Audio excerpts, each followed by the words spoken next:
문제를 해결해 줄 수 있는 주변을 우리가 돌아보게 되고 또 사람으로부터 문제를 해결하려고 하는 그런 경향들이 있습니다. 그러나 이 메시지는 바로 우리가 하나님을 믿는다라고 하는 것은 사람이 어떤 어려운 일을 만날 때 5분 내로 해결할 수 없는 것을 하나님께 맡기라라고 하는 이것은 하나님과의 관계성 그리고 하나님을 신뢰하고 의지하는 믿음이 무엇인가라고 하는 사실을 우리에게 가르쳐주는 아주 중요한 원리다라고 이렇게 생각을 해볼 수 있습니다. 우리가 하나님께 맡긴다라고 하는 것은 내가 가진 힘, 내가 가진 능력, 내가 할 수 있다는 생각을 내려놓을 때 우리가 맡기게 되는 거죠. 우리가 누군가에게 도움을 요청할 때도 역시 내가 해결할 수 있는데 왜 저 사람은 도움받아? 내 힘으로 내가 해결할 수 있는데 왜 저 사람한테 내가 도움을 요청해? 이렇게 우리가 생각하잖아요. 그러니까 우리가 도움을 요청한다라고 하는 것은 내 힘으로는 할 수 없다라고 우리가 판단되기 때문에 부모 형제를 찾고 이웃을 찾고 뭐 잘 나가는 힘 있는 그런 사람들을 우리가 찾아서 해결하려고 하는 것입니다. 바라기는 여러분이 가진 모든 생각과 방법과 또 모든 힘을 내려놓고 하나님께 맡기는 그런 믿음이 있기를 주의 이름으로 축복을 드립니다. 북유럽에서 목자가 양을 칠 때 가끔씩 일어나는 일이 있다고 합니다. 양이 이제 발을 헛디뎌서 깊은 낭떠러지에 떨어지는 경우들이 있는데요. 낭떠러지에 이렇게 떨어진 양을 어떻게 구할 수 있을까요? 분명히 양 스스로는 올라올 수가 없죠. 그러니까 목자가 낭떠러지에 떨어진 양을 발견하지 못하거나 혹은 구해주지 못한다고 한다면 양 스스로는 아마 그 낭떠러지에 갇혀서 이제 죽을 수밖에 없는 겁니다. 그래서 그 낭떠러지에 떨어진 양을 목자가 만약에 발견을 하게 된다면 그 소리치며 살려달라고 갇혀있는 그 불안과 공포의 울음소리를 양이 낼 거 아닙니까? 그러면 목자가 곧바로 그렇게 내려가서 양을 건져 올리지 않는다라고 하는 거예요. 뭐 새끼 같은 양이야 뭐 가벼우니까 이렇게 건져 올리기 쉽겠지만 뭐 한 20-30kg 이상 되는 어미 양이 그렇게 낭떠러지에 떨어졌다고 할 때 그렇게 건져 올리기가 쉽지 않은 거예요. 그러면 그 목자가 그 양이 소리를 내면서 울고 소리치고 살려달라고 그렇게 애를 쓰게 되는데 목자는 아무 반응도 하지 않고 그 양이 거의 탈진 상태가 되도록 기다린다는 거예요. 그래서 소리낼 힘도 다 잃어버리고 자기 스스로가 용을 쓸 수 있는 그런 힘을 다 잃어버린 그 타이밍에 목자가 내려가서 양을 건져 올린다는 것입니다. 왜 이렇게 해야 되는가 하면 양이 바둥거리는 힘이 있는 상태에서는 아무래도 목자가 짐승을 이렇게 들어 올리면 또 불안해가지고 버둥거릴 거 아닙니까? 그러면 그 몇십 킬로 되는 그 양을 들고 그 깎아지를 듯한 낭떠러지를 올라오게 될 때 잘못하면 균형을 잃고 둘 다 그냥 위험에 빠질 수 있다라고 하는 거예요. 그래서 낭떠러지에 떨어진 양이 힘을 다 잃어버려서 거의 뭐 죽었구나 싶을 정도로 탈진해 있는 그 상태가 바로 건져 올리는 타이밍이라는 겁니다. 그래야 안전하게 건져 올릴 수 있고 양도 생명을 건지고 그리고 목자도 위험에 빠지지 않는다라고 하는 이야기를 듣습니다. 자, 우리가 왜 물에 빠진 사람도 당장 뛰어들지 않는다는 거 여러분 아시죠? 뭐 가족이 물놀이 갔다가 아들이 물에서 허우적거리는데 아빠가 뛰어들고 엄마가 뛰어들고 형이 뛰어들고 해가지고 다 일가족 몰살하는 그런 경우들이 있습니다. 근데 왜 그런가 하면 아직 살겠다고 발버둥치는 그 힘이 있는 상태에서는 누구라도 들어가면 같이 잡아먹히는 거예요. 같이 물속에 빠져 죽는 겁니다. 그래서 해안 구조대도 해수욕장에서 이렇게 해수욕하는 사람들 쫙 이렇게 살펴보고 있다가 누군가가 빠져서 허우적거리면 바로 안 뛰어든답니다. 그러니까 숨이 넘어가기 직전, 다시 말하면 자기 힘으로 그냥 살겠다고 발버둥치는 그 상황에서는 누구라도 뛰어들어가면 다 그냥 이렇게 잡아 끌어들이기 때문에 그 힘을 당해낼 재간이 없다라고 하는 겁니다. 그래서 힘을 다 잃어버렸을 때 구조가 가능하다라고 하는 사실이죠. 우리는 이 이야기를 통해서 만약에 여러분이 하나님의 도움의 손길을 원한다면 내가 발버둥 치는, 내 힘으로 살아보겠다고, 내 힘으로 문제를 해결해 보겠다고 발버둥 치는 그 힘이 남아있는 한 하나님의 손길은 우리에게 임하지 않는답니다. 그래서 우리는 철저하게 하나님의 도움의 손길을 구하려면 여러분이 할 수 있다고 생각하는 모든 생각과 방법들을, 그것을 완전히 내려놓을 때 바로 하나님이 일하시는 시간이에요. 그래서 그런 명언이 있지 않습니까? 사람의 끝은 하나님의 시작이다. 사람이 할 수 없다고 모든 것들을 다 내려놓고 두 손 두 발 든 그 상태는 바로 하나님이 그때가 일하는 시간이라는 거예요. 근데 우리는 여전히 하나님이 일하는 시간을 안 줘요. 내가 마지막까지 해보겠다고, 그게 믿음이라고 생각하면서 내가 할 수 있는 모든 방법들을 다 동원해서 사람 찾아가고 사람 방법 동원하고 이 모양 저 모양으로 힘쓰고 애쓰다가 모든 것들을 다 잃어버리고 몸까지 망가진 상태에서 천부의 의지 없어서 두 손 들고 옵니다 하면서 하나님의 도움을 구합니다. 그러니 살아나기가 굉장히 어려운 거죠. 그러니까 처음부터 우리가 하나님 앞에 백기 들고 하나님 앞에 두 손 들면 하나님께서 철저하게 우리의 모든 삶을 주관하시고 인도하실 줄로 믿습니다. 우리가 믿음 생활 속에서 바라는 몇 가지가 있죠. 기적입니다. 또 기도의 응답입니다. 그리고 영적인 축복이라고 하는 것. 여러분 믿음 생활하면서 이것 원하지 않는 분이 아마 아무도 없을 겁니다. 사실 우리는 매일매일 살아가고 있는 이 날이 기적임에도 불구하고 정말 특별하고 놀라운 일들이 일어나기를 원하는 그런 기적을 우리가 다 꿈꾸고 있습니다. 또 우리가 마음에 소원하는 일들이 이루어지기를 원하는 그런 기도의 응답도 우리는 매일매일 예배할 때마다 또 하나님 앞에 나올 때마다 기도 응답의 역사들이 경험되기를 우리가 원하고 있습니다. 내가 이렇게 마음을 독하게 먹고 내가 이렇게 하나님 앞에 온 마음을 다해서 간절히 기도하니까 하나님께서 들어주실 거예요. 내가 이렇게 하나님 앞에 헌금하고 이렇게 내가 예배하고 이렇게 작정하고 이렇게 헌신했으니 하나님은 그 나의 행위가 이포서라도 하나님 복을 주실 거야. 우리는 조건적으로 하나님 앞에 흥정하듯이 내가 이렇게 했기 때문에 하나님의 복을 주실 거야 라고 하는 그런 이제 기대를 할 때가 많이 있죠. 물론 그것이 무시되거나 그 행위가 여러분 믿음의 행위가 아니라는 것은 분명히 아닙니다. 오늘 제가 여러분에게 아주 중요한 말씀의 원리를 가르쳐 줄 것이고, 그리고 여러분이 왜 내가 오랜 시간 믿음 생활해도 기도의 응답이 없고 기적의 역사들을 한 번도 경험하지 못하고 영적 축복이라고 하는 것을 내가 간증할 수 있는 그런 일들이 왜 일어나지 않는가, 거기에 아주 중요한 문제의 원인이 있다라고 하는 사실을 여러분 오늘 발견하게 될 겁니다. 그 문제의 원인이 뭔가 하면 바로 영적 임계점이라고 하는 그 임계점을 여러분이 터치하지 못해서 그래요. 그 영적 임계점이라고 하는 그 타이밍까지 여러분이 한 발만 더 내디디면 되는데 그 한 발을 더 내딛지 못하고 여러분이 조금만 더 참고 인내하고 기도하고 믿음으로 하나님 앞에 나가면 되는데 그 임계점이라고 하는 그 시간까지 이르지 못해가지고 지금까지 했던 모든 수고가 물거품처럼 되어지는 그런 경향들이 있습니다. 그래서 우리는 믿음 생활에서 영적 임계점이라고 하는 이것은 굉장히 중요해요. 영적 임계점은 눈에 보이지 않습니다. 그래서 문제죠. 영적인 임계점은 사람마다 다 달라요. 그리고 영적인 임계점은 인간의 어떤 노력만으로 되는 것도 아니고요.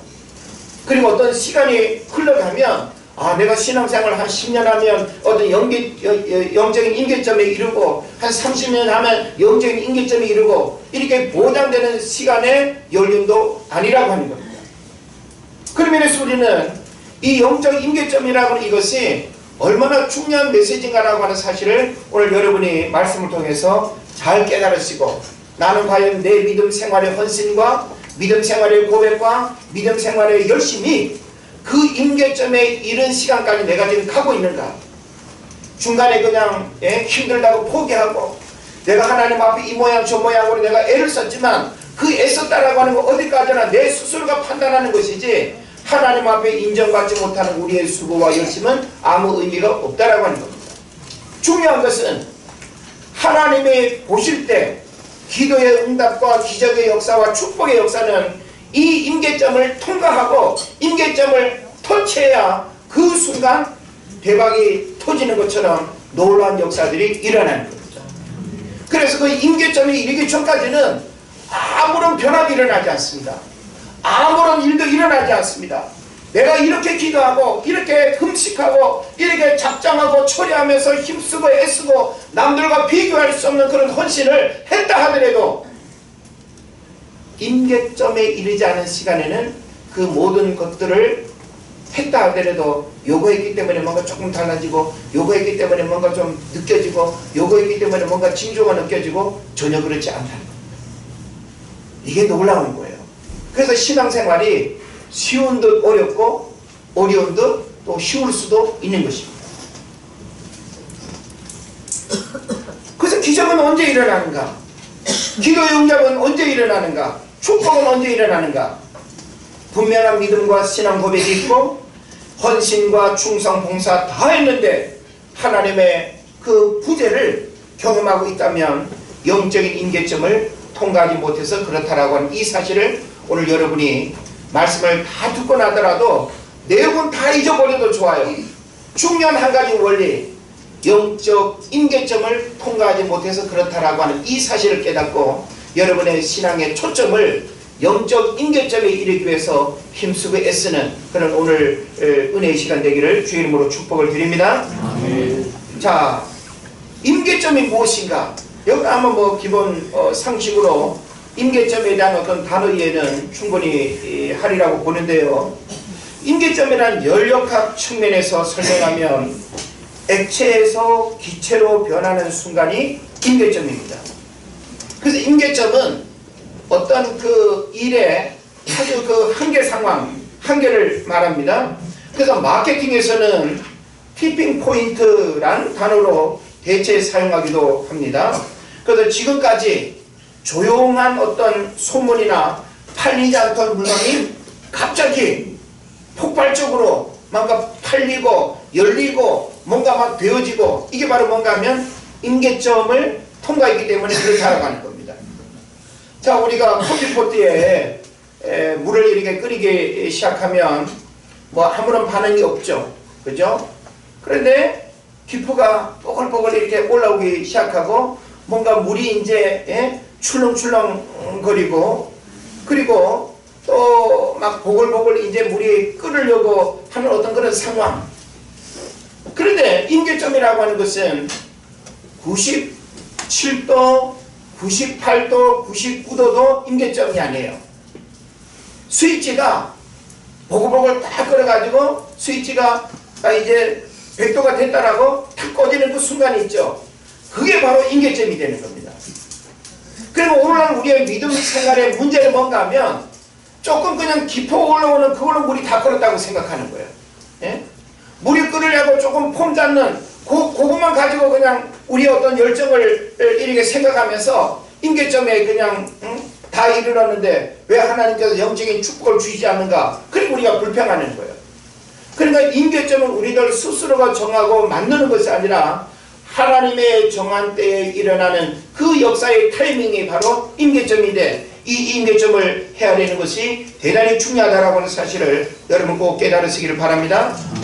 성경에서 발견되는 영적 임계점들을 통과한 기적과 축복의 어떤 사건들을 우리가 주목을 해봤으면 좋겠습니다. 우리가 성경에서 발견하는 임계점의 그 역사들은 굉장히 많아요. 자, 아브라함을 한번 우리가 볼까요? 아브라함은 분명히 믿음의 조상이 되는 약속을 받았습니다. 그래서 믿음의 조상이 되는 그 약속은 언제 어떤 일이 임계점이 되어서 하나님 앞에 인정받고 그리고 믿음의 조상이 되는 그 역사가 일어났을까요?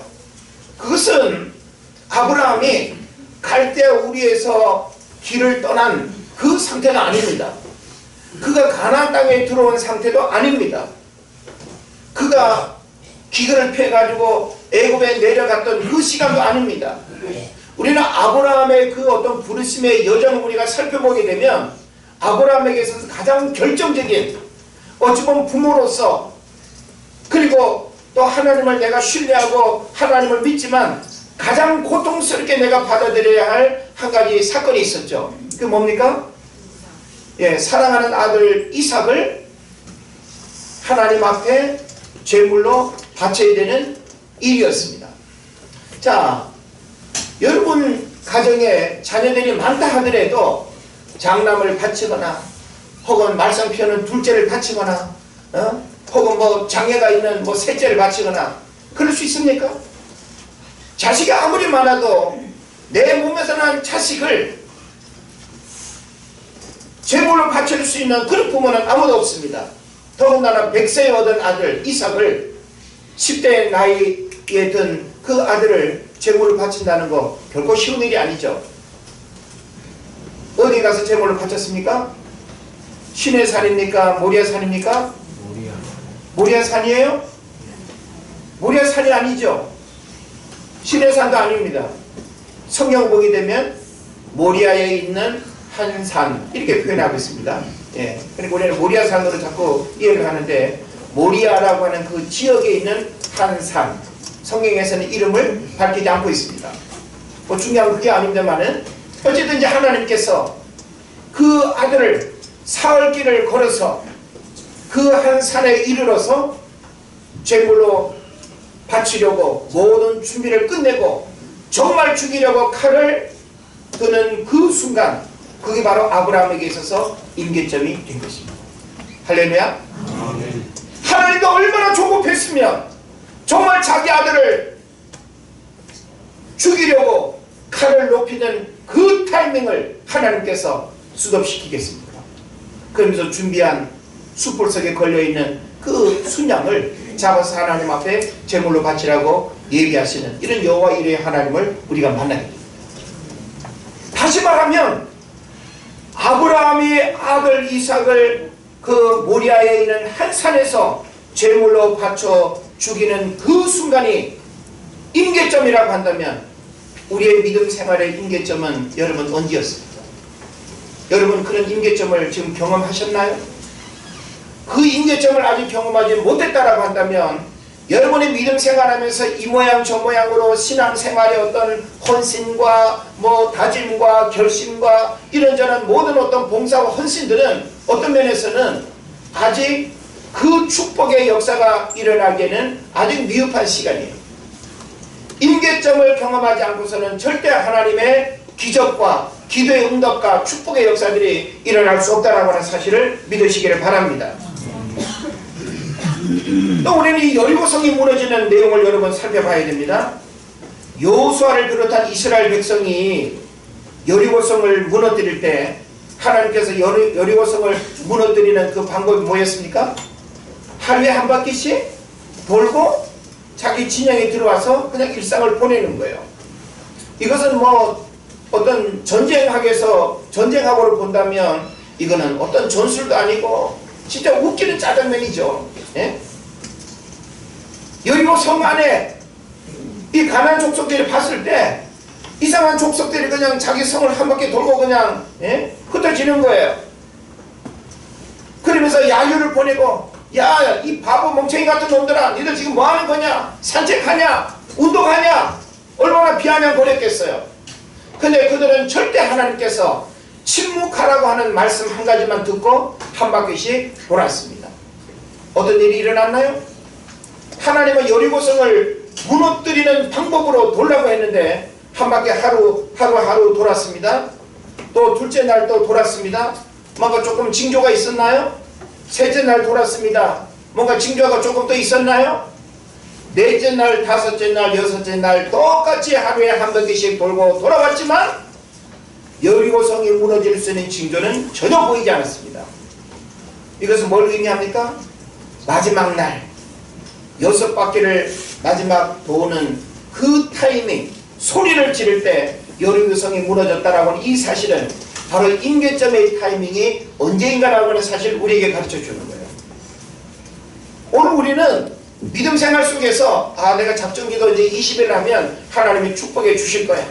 그러면서 5일 하고 10일이 지나고 15일이 지나고 뭔가 날이 더해 갈수록 뭔가 어떤 일들이 일어나기를 바라는, 뭔가 징조가 일어나기를 바라는 그런 어떤 마음들을 우리가 갖는 경우들이 있습니다. 그런데 성경의 역사 속에서 임계점은 그 마지막 임계점의 타이밍이 이르기 전까지는 그 앞에 어떤 수고와 어떤 헌신과 어떤 노력들을 해도 전혀 우리에게 징조를 보여주지 않는다라고 하는 측면에서 어떤 면에서는 답답할 수 있습니다. 할렐루야. 그러나 우리는 이런 답답함의 어떤 시간에 우리의 신앙의 노력과 열정과 헌신을 여러분 절대 무가치하게 해서는 안 됩니다. 하나님은 그 임계점 이전의 모든 어떤 일들도 우리의 신앙 고백으로서 대단히 중요한 시간, 그리고 임계점을 향해서 우리가 달려가야 할 그 시간으로 성경이 가르친다라고 하는 사실입니다. 그러면서 우리는 임계점의 시간이 이르도록 우리가 최선을 다해서 하나님의 말씀의 방법대로 순종하고 돌라면 돌고 몸을 잠그라면 잠그고 일어나라면 일어나고, 이것이 바로 우리가 임계점을 경험하는 아주 중요한 과정이다라고 하는 사실을 깨달으시기를 바랍니다. 자, 그 다음에 나아만 장군이 문둥병을 고치기 위해서 엘리사를 찾아갔지만 문전박대를 당하죠. 그리고 씩씩거리면서 돌아오려고 할 때 그의 부하들이 장군, 그래도 멀리서 여기까지 왔는데 좀 기분 나쁘더라도 엘리사 선생님이 시키는 대로 해야 되지 않겠습니까? 엘리사 선생님이 문둥병에 걸린 아람 장군, 아람 나라의 군대 장군 나아만이 심각한 고민을 가지고 찾아왔을 때 뭐라고 말합니까? 얼굴 한번 비치지 아니하고 요단 가까이 가서 7번 몸을 담그라고 이야기했습니다.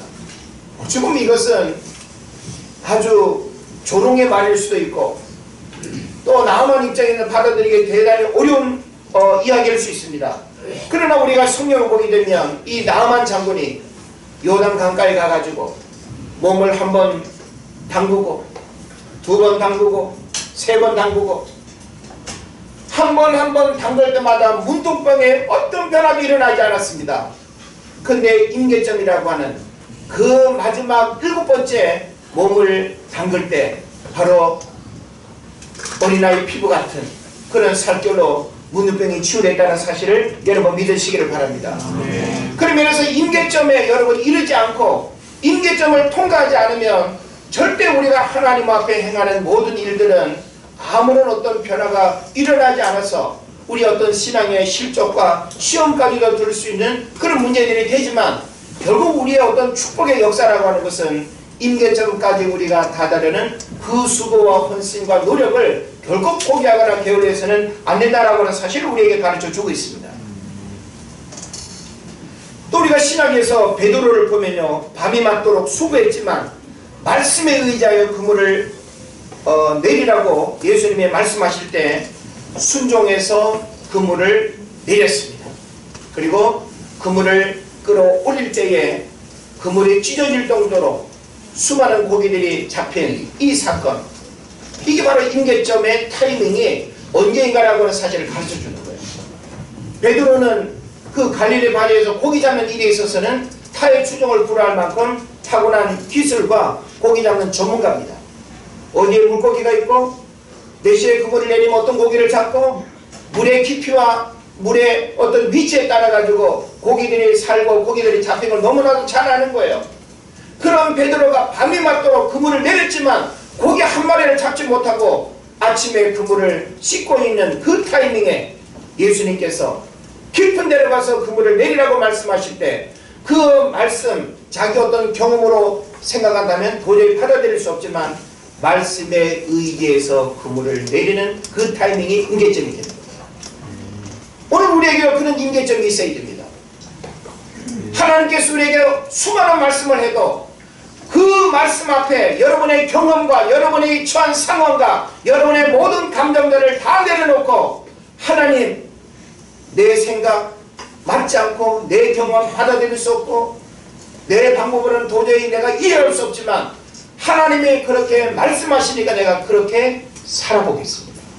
믿음의 원리를 내 삶에 적용하고 하나님의 말씀 앞에 내가 온전히 순종하게 될 때 그 순종하는 타이밍이 바로 임계점의 축복을 경험하는 시간임을 믿으시기를 바랍니다. 아멘. 오순절 마가의 다락방에 성령의 임재를 기다리는 수많은 사람들이 하루 이틀 지나면서 아무런 징조가 일어나지 않는 그 허탈함을 느끼면서 사람들이 다 집으로 돌아갔습니다. 우리가 성령을 보게 되면 수많은 사람들, 헤아릴 수 없는 수많은 사람들이 성령의 임재에 대한 약속을 다 들었습니다. 그런데 하루 이틀 지나면서 그들이 별거 없네? 하루가 지나고 이틀이 지나도 뭐 하늘에 어떤 징조도 일어나지 않으니까 다 돌아갔습니다. 500의 형제들도 돌아갔습니다. 그리고 마지막 남은 사람들이 누구예요? 120명의 성도들이 마가의 다락방에 모여서 열흘째 되는 그 타이밍, 열흘 동안, 열흘 이전까지는 아무런 일들이 일어나지 않았지만 그 약속의 말씀을 믿음으로 바라보고 신실하게 모여서 기도하고 열흘째 되는 그 타이밍이 바로 영적인 임계점이었다라고 하는 사실을 깨달으시기를 바랍니다. 그렇다면 오늘 우리가 이 영적인 임계점을 우리가 경험해야 된다라고 하는 이 사실을 우리가 생각하게 되면서 내 믿음 생활의 문제가 무엇인가? 내 믿음 생활의 문제가 무엇인가? 우리는 신앙의 연륜이 20년 되면 임계점이 이르지 않을까? 30년 되면 임계점이 이르지 않을까? 우리는 어떤 시간 속에 그 임계점을 우리가 정할 때가 많이 있습니다. 그러나 영적인 임계점의 역사는 그런 어떤 시간이나 혹은 우리의 직분이나 내가 하나님 앞에 무언가를 헌신하고 수고하고 봉사했다라고 하는 그 이유 하나만으로 임계점의 포인트가 되지 않는다는 것입니다. 그 모든 시간들에 함께 어우러져서 끝까지 내가 포기하지 아니하고 하나님을 내가 신뢰하는 그 믿음을 잃어버리지 아니하고 신실하게 그 하나님을 사랑하고 그 하나님을 신뢰하는 그 믿음을 계속 내가 유지하고 성실함으로 하나님 앞에 나아갈 때 내가 생각지 않은 그 결정적인 영적 임계점의 타이밍에 기도의 응답도 일어나는 것이고 기적의 역사도 일어나는 것이고 축복의 역사도 일어난다라고 하는 사실을 여러분 믿으시기를 바랍니다. 그러면서 오늘 우리는 왜 기다리지 못하는가? 왜 나는 그 영적 임계점을 경험하지 못하고 조금만 더 인내하면 됐는데, 조금만 내가 더 참으면 됐는데, 조금만 내가 더 하나님 앞에 매달리고 기도하면 됐는데 우리는 임계점이 내게 경험되지 않은 그 시간 앞에서 자신의 어떤 수고와 자신의 어떤 열정을 자기 스스로가 평가하면서 포기하는 그런 경우들이 있다라고 하는 사실을 우리가 알아야 되는 것입니다. 저는 오늘 열왕기상 18장에서 오늘 본문도 우리에게 중요한 임계점에 대한 이야기를 하고 있다라고 하는 사실을 여러분 깨달았으면 좋겠습니다. 이스라엘의 우상 숭배와 영적인 타락은 3년 6개월 동안 비가 내리지 않는 처참한 기근 상황을 국가적으로 경험하게 됩니다. 고통스러운 시간이 지나가는 말미에 18장 1절을 보게 되면 하나님께서 엘리야에게 뭐라고 약속합니까? 내가 지면에 비를 내리리라 하고 이렇게 말씀하십니다. 이거는 약속이죠. 그러니까 우리가 믿음 생활 속에서 하나님을 사랑하는 자, 우리의 믿음을 변질시키지 아니하고 끝까지 주의 말씀의 약속을 믿음으로 바라보는 자에게는 하나님께서 우리 삶에 약속하신 축복이 있다라고 하는 사실 여러분 믿으시기를 바랍니다. 이것은 바로 하나님께서 지금 엘리야에게 내가 지면에 비를 내리리라고 하는 이 약속을 하신 것과 같은 겁니다. 하나님은 예수를 믿는 저와 여러분에게 이미 말씀을 통해서 우리에게 비가 지면에 내리는 것과 같은 놀라운 약속들을 수없이 많이 했어요.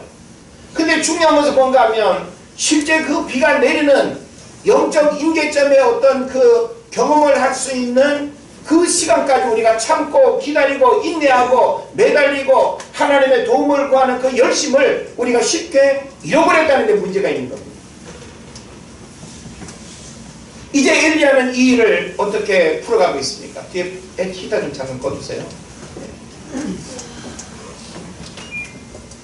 이제 엘리야는 이 일을 어떻게 풀어가고 있습니까? 믿음은 하나님이 하실 이 일을 믿음으로 확신하고 선포하는 것입니다. 자, 여러분이 믿음이 있다라고 하는 것은 말씀 속에 우리에게 주고 있는 그 약속을 내가 받아들이고 내 안에 내 삶을 통해서 이 약속의 말씀이 그대로 성취되고 이루어진다라고 하는 사실을 내가 믿고 믿음으로 선포하는 게 믿음이에요. 성경에 기록된 수많은 약속의 말씀을 여러분이 믿지 아니하고 그것을 믿음으로 선포하지 않으면 절대 믿음의 역사는 일어나지 않습니다.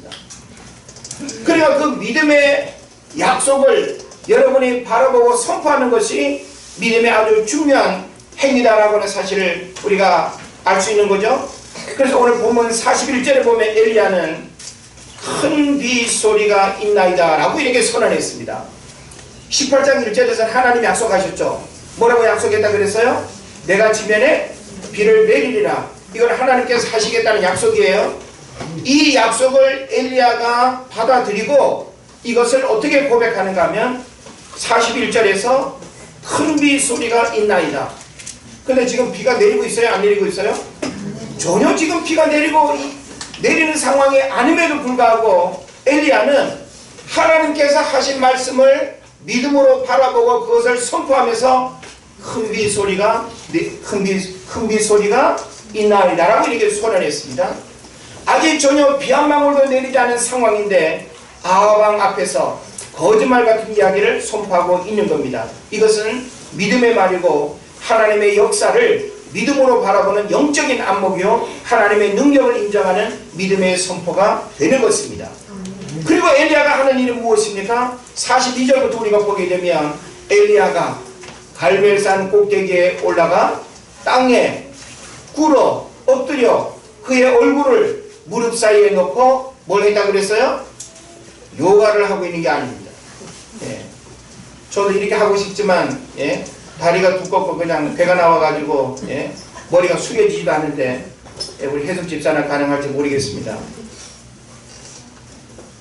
지금 이 모습은 이렇게 기도해야 된다라기보다는 이렇게 무릎 꿇을 정도의 간절함을 우리에게 보여주는 거예요. 엘리야 믿음이 없어서 그럴까요?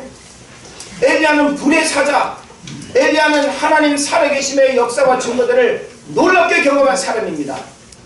그런 사람이 이렇게까지 기도 안 해도 될 법한데 하나님의 그 약속을 믿음으로 바라보고 그것을 내 입으로 선포하면서 그것이 이루어지기 위해서 지금 뭘 하고 있어요? 기도하고 있다는 겁니다. 그렇다면 우리는 영적 인계점의 역사들이 우리에게 일어나기 위해서는 하나님의 약속을 우리가 의심 없이 받아들이고 그것을 내 현실의 상황에서 그것이 내게 이루어질 수 있다라고 하는 사실을 어떻게 해야 돼요? 내 입으로 믿고 확신하고 선포해야 되는 겁니다. 그러면 선포하면 끝이에요? 선포했다라고 한다면 여러분이 엘리야처럼 땅에 무릎을 꿇고 예? 무릎 사이에 머리가 그냥 들어갈 정도로 기도하는 이거는 바로 우리의 어떤 수고와 헌신을 우리에게 가르치는 거예요. 여러분은 문제 해결을 위해서 얼마나 어떻게 기도하시나요? 그냥 막연하게 하나님이 내 삶에 일어날 그 복을 여러분 바라보고 있나요? 하나님은 속지 않습니다. 여러분 하나님은요 엘리야 같은 사람도 지금 이렇게 간절히 기도하는 모습을 보여주는데 자 기도 한번 하고 난 다음에 징조가 있는지 없는지 몇 번을 반복해요? 한 번, 두 번, 세 번, 네 번, 다섯 번, 여섯 번, 일곱 번째까지. 이거는 쉬운 일이 아닙니다. 우리는 한번 뭐 특별 심야 기도에 나오고 한번 작전 기도하고 한번 뭐 예? 철야 기도하고 한번 금식 기도하고 우리는 우리의 어떤 행위가 하나님 앞에 인정받아서 뭔가 어떤 축복의 역사들이 일어나기를 기대하고 한번 했더니 소용없네? 한번 했더니 아무런 반응이 없네? 한번 해도 뭐 별로 기도해도 기도의 어떤 응답을 경험하지 못하네? 쉽게 우리가 포기합니다. 엘리야가 우리에게 보여주는 그 성경의 가르침의 원리는 뭔가 하면 손바닥만한 구름이 보이는 그 미미한 일일지라도 그가 7번 한 번도 아니고 2번, 3번, 5번, 6번, 7번째까지 기도했다라고 하는 사실은 오늘 우리의 그 기도와 하나님을 바라보는 우리의 믿음이 어떠한가라고 하는 사실을 우리에게 보여주고 있는 것입니다. 그래서 마지막 그 45절에 보면 큰 비가 내리는 역사가 일어납니다. 엘리야는 하나님의 약속을 확신하고 현실에 일어나는 일을 기다리면서 영적 임계점을 극복하는 기도를 했다는 것입니다. 엘리야에게 있어서 영적인 임계점은 언제였습니까? 믿음으로 선포하는 거였나요? 아닙니다. 그가 기도를 작정하고 한 번 기도하는 그 시간도 임계점이 아니었어요. 두 번, 세 번, 네 번, 다섯 번까지도 임계점이 아니었습니다. 마지막 7번째 손바닥만한 구름이 보이는 그 시간까지 엘리야가 동일한 방법으로 간절한 마음으로 무릎으로 하나님 앞에 기도하는 그 타이밍이 바로 영적인 임계점이었습니다. 그 영적인 임계점을 극복하고 통과했기 때문에 바로 마차를 타고 비를 피해서 왕궁으로 돌아가야 할 만큼 아합 왕이 그런 큰 비가 내렸다는 겁니다. 3년 6개월 동안 비가 내리지 않았습니다. 그냥 하나님께서 비를 내리시겠다고 약속하고 그 약속을 믿음으로 선포하고 그리고 엘리야가 7번이나 무릎으로 기도했다라는 이것은 오늘 우리가 영적 임계점을 극복하기 위해서 어떤 노력을 하고 있는가라는 하는 사실을 점검하게 하는 아주 중요한 메시지가 되는 것입니다. 기도의 영적 임계점을 여러분 극복해야 됩니다. 우리의 기도가 차기까지 기도해야 됩니다. 우리는 기도하는 흉내만 내다가 멀다고 힘들다고 피곤하다고 바쁘다고 기도하는 일을 너무 쉽게 내려놓습니다. 기도의 임계점이 이르기 위해서는 여러분의 수고가 하나님 앞에 인정받아야 됩니다. 어떤 핑계가 용납되지 않는 어떤 환경도 우리가 탓해서는 안 되는 그 영적 임계점에 이르기까지 기도의 그 임계점을 여러분이 극복하시기를 바랍니다. 믿음의 임계점이 있어야 됩니다. 사무엘의 어머니 한나를 보십시오. 믿음의 사람 다니엘과 그 친구들을 보십시오. 그들이 경험한 놀라운 축복의 역사들은 그냥 우연히 일어난 게 아닙니다. 임계점이라고 하는 그 시간까지 사무엘을 낳았던 그 어머니 한나를 보십시오. 후처 분이나가 얼마나 조롱하고 아들을 먼저 낳았다라고 하는 그 이유 하나만으로 본처인이 한나를 얼마나 억울하게 하고 마음 상하게 하고 괴롭게 했습니까? 그런데 그가 뜻을 정하고 주의 성전에 나가 기도할 때 어제까지 어떻게 얼마 동안 기도했습니까? 하나님의 응답하시는 그 시간까지 기도했습니다. 그 임계점을 우리가 통과해야 된다는 거예요. 그 영적인 임계점을 우리가 기다리지 못하고 그 임계점에 이르는 시간까지 인내하지 못하고 끝까지 그 독한 마음과 의지를 가지고 매달리고 기도하지 않는다고 한다면 그 영적인 임계점은 계속 멀어지는 거예요. 한 발짝만 더 내디디면 되는데 조금만 더 인내하면 되는데 지금까지 여러분이 하나님 앞에 헌신하고 수고했던 그 열정 결코 무시할 수 없습니다. 그 모든 기도의 그 열정이 임계점에 이르는 그 중요한 도구가 된다고 하는 사실을 우리가 알아야 될 것입니다. 그래서 우리가 결론적으로 이 영적 임계점을 극복하기 위해서 우리가 해야 할 일은 뭘까요? 오늘 성경에서 우리가 그 영적 임계점을 통과하고 영적 임계점을 극복하기 위해서 우리가 해야 할 일, 아주 중요한 원리를 가르쳐주고 있습니다. 한 가지는 뭔가 하면 믿음으로 확신하고 선포하는 거예요.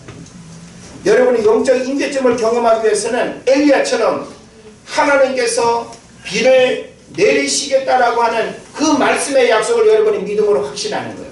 이 얘기는 뭔가 하면 우리의 믿음 생활에서 하나님은 어떤 분이다라고 하는 그 믿음을 여러분이 확신하고 그 하나님의 내 삶 가운데 행하실 크고 놀라운 일들을 여러분이 믿고 선포하는 것으로부터 영적 임계점의 역사가 시작됩니다. 할렐루야. 네. 그런 면에서 먼저 우리는 믿음으로 확신하고 선포해야 된다라고 하는 이 사실을 잃어버리지 마시기를 바랍니다. 할렐루야. 한번 따라합시다. 믿음으로 확신하고, 선포하자. 네. 여러분이 하나님 말씀에 대해서, 약속에 대해서 믿음으로 확신하고 선포하지 않으면 영적 임계점에 이른다는 것은 출발부터가 불가능한 거예요. 그 다음에 두 번째로 뭔가 하면 엘리야를 통해서 우리에게 주는 가르침은 뭘까요? 전심으로 기도하는 것입니다. 따라합시다. 전심으로 기도하자. 전심으로 기도하자. 전심으로 기도한다는 것은요, 대충 흉내만 내는 거 아니에요. 다른 사람들이 봤을 때, 오, 기도하는 사람이네, 그 정도로 비춰지는 이미지 가지고 되는 게 아니에요. 나도 나를 봤을 때 내가 미쳤나 싶을 정도로, 예? 누가 나를 보더라도 저렇게까지 할 수 있나 싶을 정도로 그 하나님에 대한 믿음을 가지고 전심으로 기도해야 됩니다. 그래서 우리는 전심으로 기도하지 않아요. 전심으로 기도하지 않아도 그냥 뭐 땀 흘려 수고하는 내 노력으로 이렇게 저렇게 살아가니까 그냥 그렇게 살아가는 게 신앙생활의 전부라고 생각합니다. 아니에요. 하나님은 영적 임계점을 통해서 역사하는 그 놀라운 것들을 우리에게 예비하고 있습니다. 그리고 마지막으로 뭔가 하면 끝까지 포기하지 않는 거예요. 네? 7번이라고 하는 게 성경에 많죠. 이건 바로 뭔가 하면 7이라고 하는 것은 성경에서 완전수예요.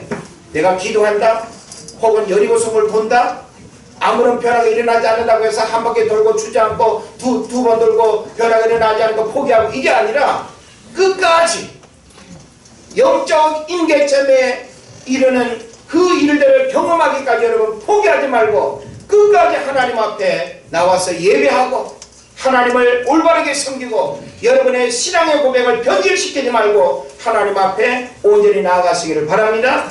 그래서 여러분의 삶의 영적 임계점을 통과해서 놀라운 기도의 응답과 축복의 역사가 구체적으로 경험되기를 주의 이름으로 축원을 드립니다. 기도합시다. 우리 이 시간 하나님 앞에 같이 기도했으면 좋겠습니다. 하나님, 저에게도 영적 임계점의 역사가 일어나기를 원합니다. 내가 하나님 앞에 기도하고 헌신하고 이 모양 저 모양으로 하나님을 내가 열심히 섬겼지만 아직 그 영적 임계점에 이르지 못해서 시험에 들기도 하고 힘들고 어렵습니다. 끝까지 참고 인내하게 하시고 끝까지 기도하게 하시고 엘리야 선지자를 통해서 우리에게 보여주는 것처럼 믿음으로 확신하고 선포하게 하시고 전심으로 기도하게 하시고 끝까지 포기하지 않는 믿음을 우리가 갖게 하여 주옵소서. 그래서 영적 임계점의 역사들을 경험하게 하여 주옵소서. 우리 한번 1분간 기도하겠습니다. 하나님 아버지 은혜를 감사합니다. 하나님, 오늘도 우리를 주의 말씀을 또 들으며 우리의 신앙을 점검하게 하시고 영적 임계점의 역사들을 하나님 바라보고 그 영적 임계점의 하나님 아버지 역사들이 오늘 우리 개인과 가정에 일어나기를 원합니다. 엘리야를 통해서 우리에게 주는 하나님 말씀의 원리들을 잘 알게 하여 주옵소서. 특별히 하나님 3년 6개월 동안 비가 내리지 않는 이 상황에 하나님은 지면의 비를 내리라고 약속하셨습니다.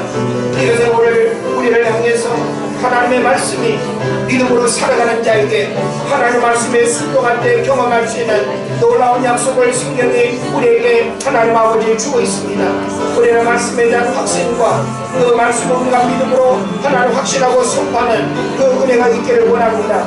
그리고 그것을 우리가 또 믿는다면 전심으로 기도하게 하여 주시고 전심으로 우리의 하나님 믿음의 고백들을 변절시키지 아니하고 하나님 앞에 가까이 나가게 하여 주옵소서. 끝까지 포기하지 않게 하여 주옵소서. 그래서 영적 임계점의 그 역사는 바로 기도 응답의 역사와 기적의 역사와 축복의 역사들을 경험하는 하나님 기회가 될 줄로 믿습니다.